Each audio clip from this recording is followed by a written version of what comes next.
Hello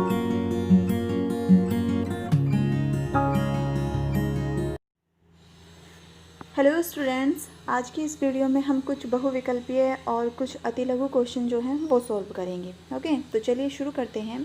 first जो question है वह है, घर की आर्थिक व्यवस्था को ठीक रखने के लिए आवश्यक है। तो क्या आवश्यक है?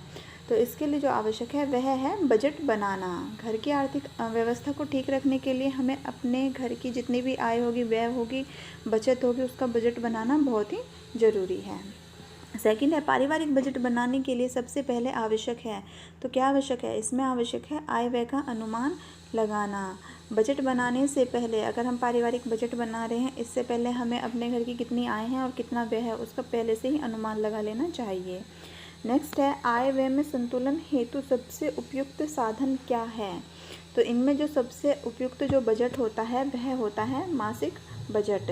यानी कि हम जो बजट बना रहे हैं अपने परिवार की आय व्यय का, वह महीने का बनाना चाहिए, 1 महीने का बनाना चाहिए। ओके, नेक्स्ट जो आता है, सर्वोत्तम पारिवारिक बजट माना जाता है। तो बचत का जो बजट होता है वह सर्वोत्तम पारिवारिक बजट माना जाता है, क्योंकि उसमें हम हमेशा कुछ ना कुछ बचत करते हैं जो हमारी आकस्मिक आवश्यकताओं के लिए ज़रूरी होती हैं।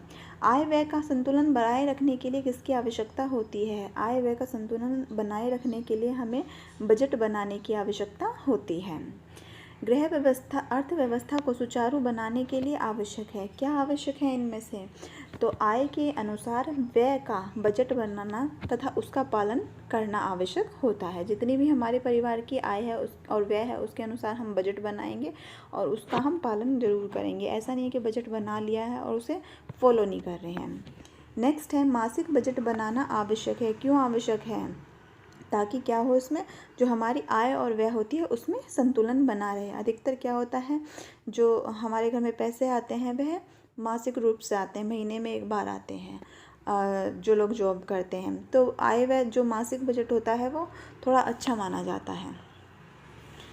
नेक्स्ट है, एक निश्चित अवधि के लिए पारिवारिक आय व्यय के पूर्वानुमान को कहते हैं। तो क्या कहा जाता है? एक निश्चित अवधि के जब पारिवारिक आय व्यय के पूर्व अनुमान हम लगाते हैं तो उसको कहा जाता है पारिवारिक बजट। उत्तम पारिवारिक बजट अनावश्यक व्यय को क्या करता है? नियंत्रित करता है। नेक्स्ट है, लोकप्रिय पारिवारिक बजट का सिद्धांत प्रस्तुत किया था, किसके द्वारा दिया गया था? तो यह सिद्धांत दिया गया था एंजल के द्वारा। कौन सा बजट का मुख्य मत नहीं है? इनमें से बजट की मुख्य मत कौन सी नहीं है? तो फैशन और जो दुकान है वो मुख्य मत नहीं है। नेक्स्ट जो है, पारिवारिक बजट के मार्ग में मुख्य बाधाएं आती हैं। कौन कौन सी आती हैं? तो ये जो तीनों ही हैं, अज्ञानता, अशिक्षा, बजट के प्रति उदासीनता, समाज में प्रचलित कुप्रथाएं, ये सभी हैं। तो इसमें फोर्थ आएगा ये सभी। ओके, नेक्स्ट जो आता है, पारिवारिक बजट बनाने का उद्देश्य है। तो इसके जो उद्देश्य में ये सभी हैं, तीनों ही इसके उद्देश्य माने जाते हैं। नेक्स्ट क्वेश्चन है, सरकारी कर्मचारी को अवकाश प्राप्ति के उपरांत प्राप्त होती है। तो क्या प्राप्त होता है? उसको पेंशन प्राप्त होती है। यदि पारिवारिक आय से व्यय कम हो तो शेष बचे धन को कहते हैं। तो उसको कहा जाता है पारिवारिक बचत।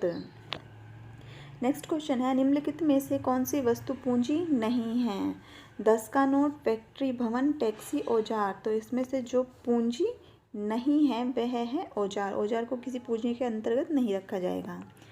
नेक्स्ट क्वेश्चन है, पारिवारिक आवश्यकताओं की पूर्ति में उपयोग किए जाने वाले धन को कहते हैं। तो उसको कहते हैं पारिवारिक व्यय। दैनिक जीवन में किसकी बचत अति आवश्यक है? तो दैनिक जो जीवन होता है उसमें इन सभी की बचत बहुत आवश्यक है, चाहे वो समय हो, चाहे वह श्रम हो, चाहे धन हो, इन तीनों की बचत करना बहुत ही ज़रूरी होता है।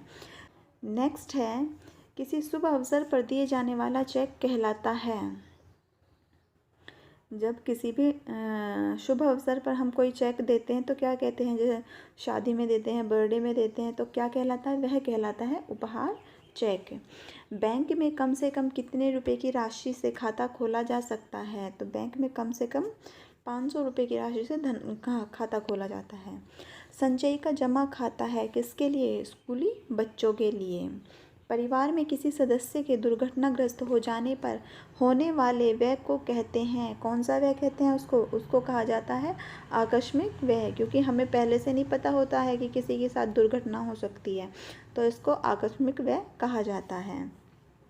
नेक्स्ट है, जीवन बीमा का सबसे बड़ा उद्देश्य है शादी विवाह के लिए धन उपलब्ध होना, बीमा धारक को आर्थिक सुरक्षा प्रदान करना, बीमा धारक के आश्रितों को आर्थिक सुरक्षा प्रदान करना। तो बीमा धारक के आश्रितों को आर्थिक सुरक्षा प्रदान करना जो है इसका सबसे बड़ा उद्देश्य है, तो इसमें आएगा थर्ड। निम्नलिखित में से किसे निसंचय कहेंगे?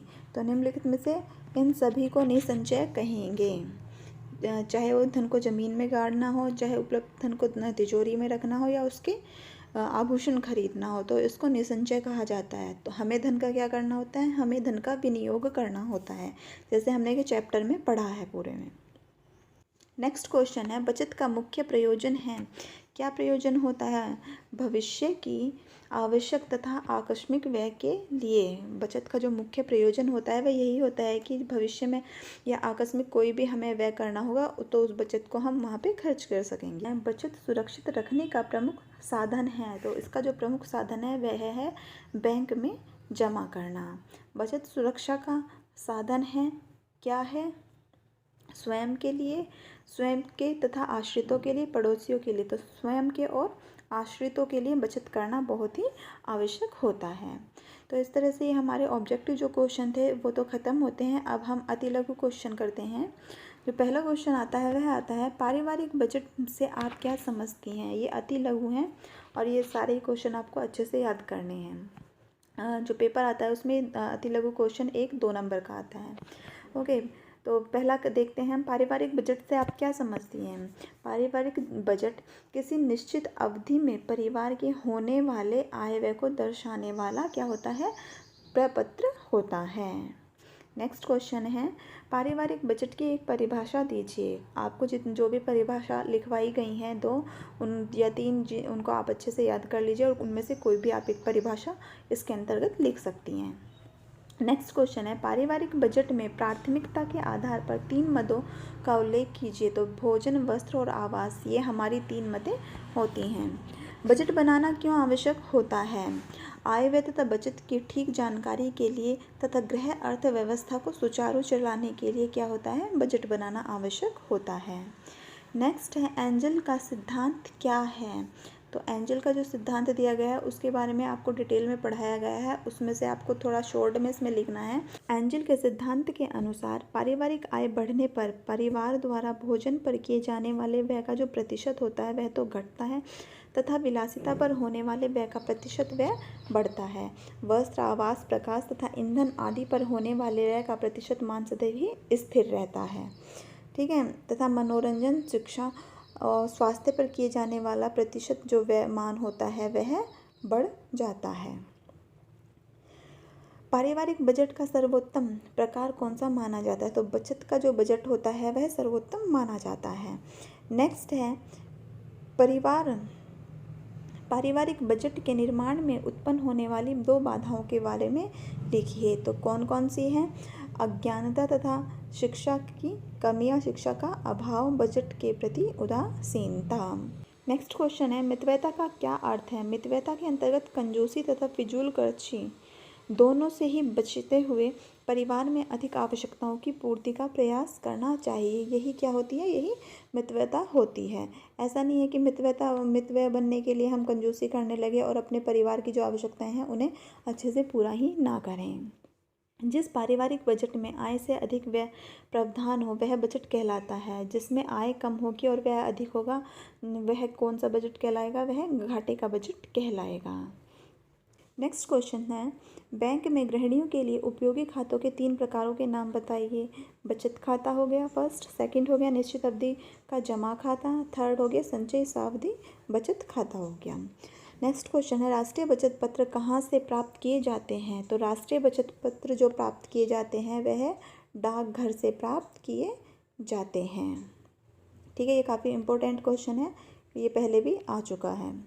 बचत को सुरक्षित रखने वाली किन्हीं दो सरकारी संस्थाओं के नाम बताइए। यहाँ पे पूछा गया है सरकारी जो संस्थाएं होती हैं उनके दो नाम बताइए। तो उनमें एक है डाकघर और दूसरा आता है बैंक। बचत के मुख्य उद्देश्य होते हैं 1. वृद्धावस्था में आर्थिक सुरक्षा प्रदान करना। 2. बच्चों के विवाह में सहायता। 3rd है आकस्मिक संकटों का सामना करना, सामाजिक प्रतिष्ठा में वृद्धि करना। तो इन सभी उद्देश्यों की पूर्ति करने के लिए हम क्या करते हैं, बचत करते हैं। नेक्स्ट है चेक कितने प्रकार के होते हैं। तो चेक प्रमुख रूप से 4 प्रकार के होते हैं। फर्स्ट है वाहक चेक, दूसरा है क्रॉस चेक, 3rd है उपहार चेक, 4th है यात्री चेक। नेक्स्ट है रेखन चेक किसे कहते हैं। ये काफ़ी इम्पोर्टेंट क्वेश्चन है, इसको अच्छे से करना है। और रेखन चेक किसे कहते हैं, उपहार चेक किन किन अवसरों पर दिए जाते हैं। रेखन जो चेक होता है उसके बाईं ओर 2 समांतर रेखाएं होती हैं इस तरह से, ठीक है। चेक के बाईं ओर 2 समांतर रेखाएं खींच देने से चेक रेखांकित हो जाता है। इस चेक का नगद भुगतान नहीं होता है, बल्कि संबंधित व्यक्ति जो होता है उसके केवल खाते में ही जाते हैं इसके पैसे। और शुभ अवसर पर उपहार स्वरूप दिए जाने वाले चेक को उपहार चेक कहते हैं। नेक्स्ट जो आते हैं क्वेश्चन, इसमें चेक बुक की क्या उपयोगिता है।